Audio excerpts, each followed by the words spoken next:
So you want to tell us a little bit about that? Yes. Okay. I will just now.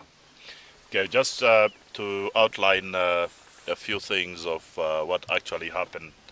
Um, well, what always causes up these animals to be rescued here by the AfriCAT Foundation is that a large number of these cats are those that have lost their mothers, meaning that the mother dies. Maybe it could have been hunting for its cubs, or might have been shot or got killed, or got attacked somehow, by another bigger predator or something like that.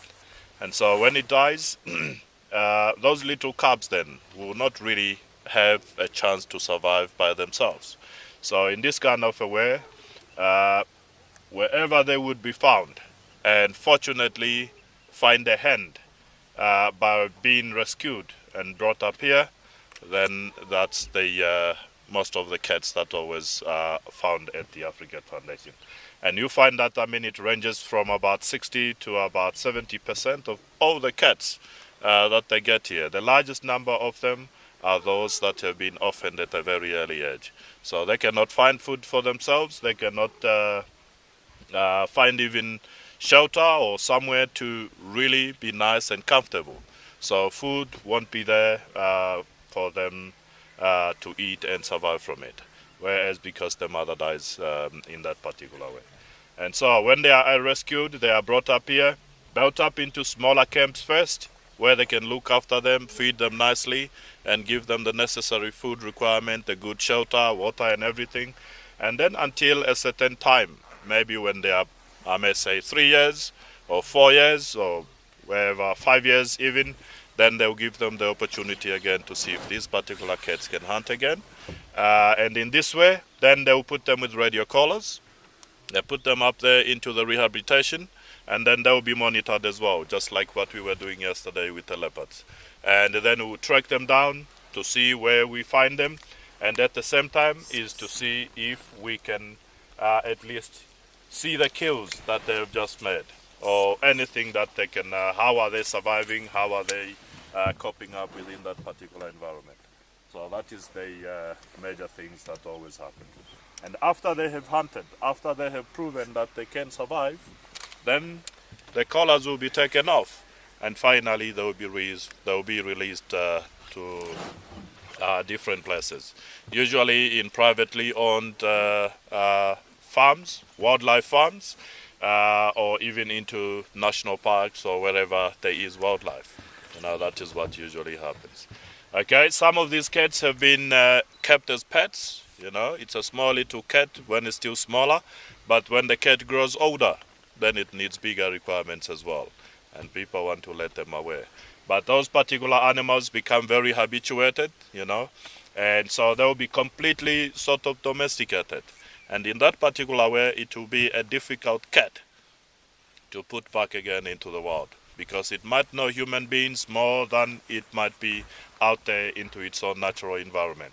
But yes, these cats have still got very good instinct, can still always make it, but then it needs a long time before it can be completely an independent cat. Okay? At the same time also, some of them have been in captivity, but in a very small closed areas. I mean, we drove into this camp maybe 15 minutes from one end to the other, or 10 minutes, 15 minutes from one end to the other. But that is a very big environment to keep them in captivity. But in other places where they've been, yes, maybe from there to the other end there, and that's it. The cat does not have so much movement, has got no much room to move around, to run around, unlike in a place like this. So this is how some of those cats have been finally been rescued in that particular way. Okay? And so far, same thing again happens. They will still be coming up into camps like this, and finally fed nicely, given the necessary things. They still even have to go under a healthy check each and every year. They get darted again, get taken up to the clinic. They assess every disease that might be on any of these cats, and then finally put them back in here again, and then continue with their life system inside here. Some of them, yes, also has come here with injuries, might have been caught in a trap through the paws or maybe through the neck or something like that, get also brought up to the clinic, get looked after, and once the wound or that injury heals up, then that is when they might give it again as well, another chance to see if this particular cat can actually survive. But if it is a major injury that you cannot do anything to it, yes, maybe some of them might be amputated and just let over there to be used for other things, you know, like educational purposes, to educate Namibian schools or Namibian students, wherever they might be. They always invite schools that comes over to the clinic or to AfriCAT, and then they, you know, teach them about farming management and all those kind of things. And so then it will help in the near future, you know, to avoid all those kind of things from happening. But as anyway, on the other hand, it is a survival of each and every farmer. Oh, there's one on a temat man out there. Okay. He just gave us a quick show. Maybe he's going to jump into the other camp. Yeah, but, you know, it is a survival of each and every farmer out there, you know, particularly because some of these cats might come from cattle farms, goat farm, sheep farming, you know. They also, it's their benefit. They want to protect their stocks as well. Maybe if that particular cheetah comes and pass by through the premises, you know, something might happen to it. Might be that cat might be caught and might be killed. But what we try to do is that they try to rather educate the people than to shoot the cat, but to set a box trap to catch it to catch it alive.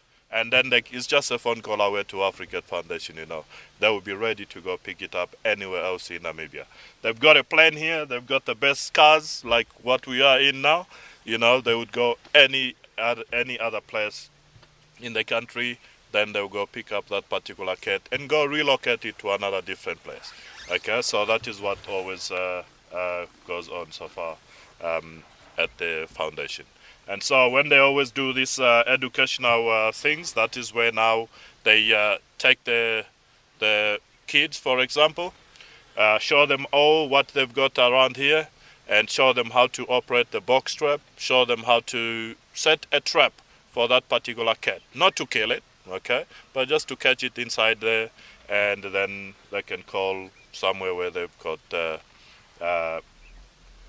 things like this happening, which is the AfriCAT Foundation, and then they go there and then they pick up those cats and bring them over here. And if you look here, I mean, these cheetah have been staying here for a very long time. You could see how long it could be still staying over there.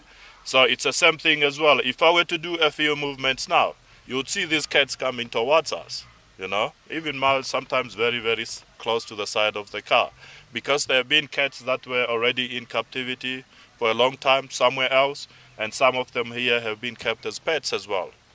You know, pets are very close cats that always comes or every day with human contact, and so this is the things that always happen to them. And so if you let them go, I mean, they'll still be having that kind of behavior that, oh, maybe when they see a car, it might be another feeding car or something like that.